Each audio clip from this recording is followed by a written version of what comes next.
अस्सलाम वालेकुम मेरे समझदार पाकिस्तानियों। मेरा नाम रेहान तारिक है और आप मेरा यूट्यूब चैनल और फेसबुक पेज देख रहा है। करोड़ हा दरूद आकाए दो जहां नबी मेहरबान मोहम्मद मुस्तफा सल्लल्लाहु अलैहि वसल्लम पर। इस दुआ और इस उम्मीद के साथ इस व्लॉग का आगाज करते हैं कि अल्लाह रब्बुल इज्जत इस मुल्क के फैसला साजों के दिलों में समझदार पाकिस्तानियों के लिए नरमी पैदा कर दे। कोई है जिसने इस हुकूमत के बनने से पहले ही इसको फ्लॉप करने का प्लान बना लिया है, और अगर ये मुमकिन सेटअप फ्लॉप होता है तो फिर एस्टैब्लिशमेंट ने भी प्लान बी तैयार कर लिया है। एस्टैब्लिशमेंट का ये प्लान बी क्या है, बाहर बैठे हुए लोगों को इस सेटअप का हिस्सा कैसे बनाया जाएगा, और किस तरह आने वाले दिनों में इमरान खान की रिहाई का बंदोबस्त भी होने जा रहा है, और उससे पहले एक अहम रिहाई होने जा रही है। और जिस शख्स की रिहाई होगी वो बड़ा स्ट्रांगली कम बैक करेगा, वो पूरी ताकत के साथ कम बैक करता हुआ वापस आता हुआ दिखाई देगा। ये नक्शा क्या है, ये प्लान क्या है, इनसाइडर क्या है, ये तमाम तर मामला आज के इस व्लॉग में आपके सामने रखेंगे। और उसके साथ ही chief of the army staff general Asim Munir की जेर सदारत 263वीं कोर कमांडर्स कॉन्फ्रेंस का इनसाइडर एक सोर्स के जरिए से रिटायर्ड जर्नैल की जबानी नाम जाहिर ना करने की शर्त पे जो सामने आ रहा है वो भी आपके सामने रखेंगे। वो डिटेल्स क्या है वो भी बताएंगे। कल एक अहम समात होने जा रही है, यानी सुबह एक अहम समात होगी और इमरान खान की रिहाई से मुताल्लिक एक करारदाद भी ऐवान बाला में जमा करा दी गई है। किसने कराई है, क्या मतन है, ये मामला भी आज के इस व्लॉग में टेकअप करेंगे। लेकिन उससे पहले मैं इंतहाई अदब से आपसे रिक्वेस्ट करता हूं कि अगर आपने हमारा चैनल सब्सक्राइब नहीं किया है तो चैनल को सब्सक्राइब कर लें। अगर वीडियो पसंद आए तो लाइक और शेयर करना इसलिए मत भूलिएगा कि इससे हमारा मैसेज तक पहुंचता है। और अगर बेल आइकन प्रेस करेंगे तो ऐसी बहुत सारी वीडियोस आपकी निगाह से गुजरती रहेगी। आज ही एक दोस्त मुझसे कहने लगा कि ये जो हुकूमत बनी है इसके पास दो तिहाई अक्सरियत है। अब मुझे समझ नहीं आ रही थी कि किस बेसिस के ऊपर ये दो तिहाई अक्सरियत की बात कर रहा है। वो पाकिस्तान पीपल्स पार्टी, पाकिस्तान मुस्लिम लीग नून, एमक्यूएम, आईपीपी, इन तमाम तर जमातों समेत जो खैरात में मिली पाकिस्तान तहरीक इंसाफ या सुन्नी इत्तेहाद काउंसिल की मखसूस नशस्तें हैं, उनके नंबर्स को मिला के ये कह रहा था कि जी ये तो 2/3 मेजोरिटी के साथ आई हुई गवर्नमेंट है जो आइन साजी समेत बहुत सारे मामला पे बड़े दबंग फैसले करने जा रही है। अभी वो ये बात कर ही रहा था कि एक सोर्स के जरिए से खबर सामने आई कि पाकिस्तान पीपल्स पार्टी ने एक प्लान बनाया हुआ है। बावजूद इसके कि मेरी राय यह है कि एक माइनॉरिटी गवर्नमेंट है और इसमें कोई दो राय नहीं कि माइनॉरिटी गवर्नमेंट है, इसमें 2/3 मेजोरिटी का कोई अंसर मौजूद नहीं है। पाकिस्तान पीपल्स पार्टी ने एक प्लान किया हुआ है कि इस हुकूमत को चलने नहीं देना है, इस हुकूमत को हर तरीके से फ्लॉप करना है। और अगर पाकिस्तान पीपल्स पार्टी अपने इस प्लान में, मैंने कल आपके साथ एक खबर शेयर की थी और बताया था कि इस्लामाबाद में एक सहाफी के घर पर दो अहम सियासी शख्सियात की मुलाकात हुई। उसमें से एक यूसुफ रजा गिलानी थे और दूसरे असद कैसर थे। यूसुफ रजा गिलानी और असद कैसर के माबैन ये मामला हुआ था कि इस हुकूमत में किसी भी पॉइंट इन टाइम पे पाकिस्तान तहरीक इंसाफ और पीपल्स पार्टी मिलकर वोट ऑफ नो कॉन्फिडेंस ला सकता है, और वोट ऑफ नो कॉन्फिडेंस की सूरत में ये हुकूमत घर जाएगी। और बदले में असद कैसर ने कहा था कि जो सियासी कैदी हैं उनकी रिहाई होनी चाहिए, बशमूल इमरान खान, पाकिस्तान तहरीक इंसाफ के जितने कैदी हैं उनको रिहा होना चाहिए। ये बात किसी हद तक समझ भी आती है, पाकिस्तान पीपल्स पार्टी की प्रिंसिपल पोजीशन भी है। बिलावल साहब इदारा लगा भी चुके कि उनकी हुकूमत में कोई सियासी कैदी नहीं होगा। अब पाकिस्तान पीपल्स पार्टी ने एक प्लान बनाया हुआ है कि इस हुकूमत को सिस्टम के अंदर रह के फ्लॉप करना है, डिलीवर नहीं करने देना। अब अगर ये हुकूमत फ्लॉप होती है तो इस्टेब्लिशमेंट भी प्लान बी बनाए बैठी है, यानी इस्टेब्लिशमेंट ने अपना वर्किंग पेपर तैयार किया हुआ है। बहुत सारे लोग जो इस वक्त बाहर बैठे हुए हैं, इस्टेब्लिशमेंट के बहुत करीब है, कंसर्न क्वार्टर्स के बहुत करीब है, उनको पिक किया जाएगा।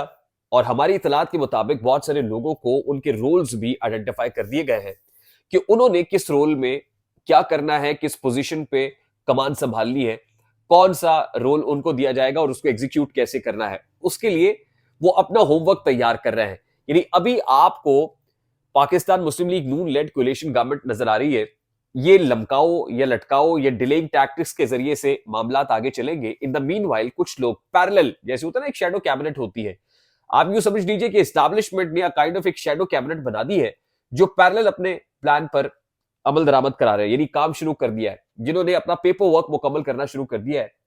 कौन उसमें किस रोल में होगा, किसको कौन सी वजारत दी जाएगी, ये पैरेलल एक कैबिनेट तैयार कर ली गई है। आप यूं समझ लीजिए कि बस इस हुकूमत से, जैसे 16 माह की पीडीएम हुकूमत के अंदर कुछ मुश्किल फैसले पाकिस्तान मुस्लिम लीग नून लेड कोलिशन से कराए गए थे, अब भी आईएमएफ प्रोग्राम में जाना है।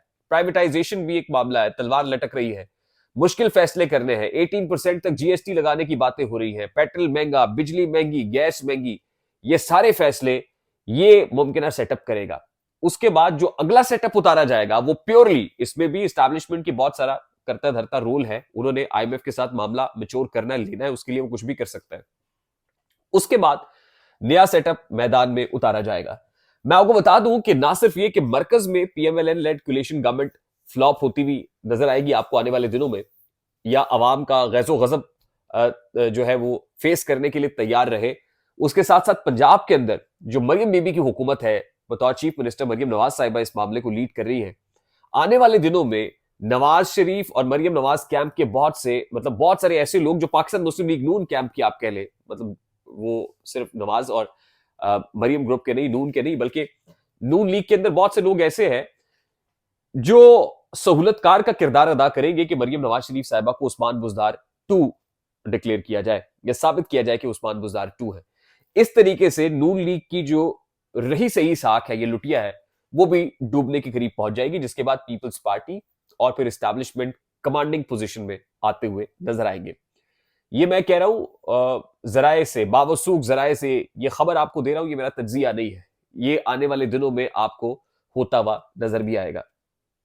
और इमरान खान साहब के लिए अगर ये कहा जाए कि आने वाले दिन बड़े अच्छे दिखाई दे रहे हैं, बड़े हौसला अफजा दिखाई दे रहे हैं, बड़े खुशकुन दिखाई दे रहे हैं, और उससे पहले यानी इमरान खान साहब की रिहाई से पहले और इस नए मुमकिन सेटअप के बनने से पहले एक और शख्स है जिसको रिलीज किया जाएगा, उसका नाम है चौधरी परवेज इलाही। और चौधरी परवेज इलाही के अच्छे दिन शुरू होने वाले हैं, उनका कम बैक भी होता हुआ नजर आ रहा है। अब ये तो हो गई खबर। दूसरी चीज ये है कि 263वीं कोर कमांडर्स कॉन्फ्रेंस जो chief of the army staff general Asim Munir की जेर सदारत हुई, इस कोर कमांडर्स कॉन्फ्रेंस से मुतालिक बीबीसी को एक रिटायर्ड जनरल ने इंटरव्यू दिया और बीबीसी ने उनका नाम जाहिर ना किया और ये कहा कि आप कोर कमांडर्स कॉन्फ्रेंस का एलामिया देखिए, उसमें 9 मई से मुतालिक जो कहा गया है, उसमें यह कहा गया है कि वजीर आजम के अज़्म के मुताबिक 9 मई में मुलव्विस किरदारों को आइन और कानून के मुताबिक कैफरे किरदार तक पहुंचाया जाएगा। यानी रीइटरेट किया गया है इस अज़्म को। पहले जब chief of the army staff से मुताल्लिक आईएसपीआर की पाक फौज की शोबा ताल्लुकात आमा की प्रेस रिलीज जारी होती थी, तो उसमें purely chief of the army staff या फौज से मुताल्लिक इस अज़्म का इजहार किया जाता था कि हम 9 मई के मुल्जिमान को नहीं छोड़ेंगे या उनको आइन और कानून के मुताबिक सजा दी जाएगी। अब वो वजीर आजम के कांधे पे बंदूक रख के चला रहे हैं। यानी इसका मतलब यह है कि हुकूमत असल में ये नैरेटिव ढूंढ रही है, फौज के साथ इसको जोड़ के ये बता रही है कि आने वाले दिनों में हम 9 मई के मुल्जिमान को कैफरे किरदार तक पहुंचाएंगे। यानी आप बिटवीन द लाइन समझे कि मामला बड़ा कम्प्लेक्स है, बड़ा पेचीदा है। मैंने कहा ना कि लगता यह महसूस होता है कि कंसर्न क्वार्टर्स के अंदर ही एक सेगमेंट ऐसा है जो इमरान खान की सहूलतकारी कर रहा है, वो जुडिशरी के अंदर हो या किसी और सेगमेंट के अंदर हो। अब कल ही पेशावर हाई कोर्ट में एक अहम केस की समाअत होने जा रही है और सुन्नी इत्तेहाद काउंसिल की मखसूस नशिस्तों की दरखास्त पर समाअत के लिए पेशावर हाई कोर्ट ने 5 रुकनी बेंच, लार्जर बेंच तश्कील दे दिया, क्योंकि आज 2 रुकनी बेंच ने लार्जर बेंच बनाने की सिफारिश की थी। अब ये लार्जर बेंच बन गया है। इस हवाले से आप देख लीजिए कि एक स्टे आ गया था एक दिन के लिए। अब कल दिन 12 बजे ये 5 रुकनी larger bench Peshawar high court का इस केस पर समाअत करेगा और पेशावर हाई कोर्ट ने ही स्पीकर कौमी असम्बली को रोका हुआ है मेंबरान कौमी असम्बली के हल्फ लेने से। दूसरी तरफ इमरान खान साहब की रिहाई से मुतालिक सेनेट के अंदर एक करारदाद जमा करा दी गई है और ये करारदाद पाकिस्तान तहरीक इंसाफ के सेनेटर फलक नाज चित्राली और सेनेटर सैफुल्ला अबड़ो ने जमा कराई है और उसमें इमरान खान साहब और बुशरा बीबी समेत पाकिस्तान तहरीक इंसाफ के कारकुनान की रिहाई का मुतालबा किया जा रहा है। ये एक तरफ। दूसरी तरफ पाकिस्तान तहरीक इंसाफ की जानिब से इतवार के रोज मुल्क की एहतजाज किया जाएगा। मौलाना फजलुर रहमान ने लॉन्ग मार्च का इंडिया दे दिया है। एमल वली खान भी इस एंटी एस्टैब्लिशमेंट नैरेटिव को लेकर आगे बढ़ रहे हैं। आने वाले दिनों में सूरत हाल खासी दिगरगू और घुमसान का रन पड़ता हुआ नजर आ रहा है। इमरान खान के लिए मामला कुछ बेहतर, जिसको कहते हैं ना आसानी, सफलता जिसको कहते हैं, वो आती हुई नजर आ रही है और जो पीपल्स पार्टी है वो अपने मिशन को लेके आगे बड़ी तेजी से बढ़ रही है और उसके अंदर कुछ चीजें और कुछ तब्दीलियां आपको आने वाले दिनों में बड़ी तेजी से, और फिर आप खुद डॉट्स कनेक्ट करेंगे और आपको अंदाजा हो जाएगा कि जो खबर आपके साथ इस वक्त शेयर की थी, असल में आने वाले दिनों में इसकी इंप्लीकेशंस और इसकी एग्जीक्यूशन बहुत तेज हो जाएगी। आई होप मेरी बात आप तक पहुंची होगी। पहुंच जाए तो लाइक और शेयर करके आगे पहुंचाना मत भूलिएगा। चैनल पे नए हैं तो चैनल को सब्सक्राइब कर दीजिएगा, बेल आइकन भी दबा दीजिएगा। मुझे रेहान तारिक को इजाजत दीजिए, अपना बहुत सारा ख्याल रखिएगा। अस्सलाम वालेकुम।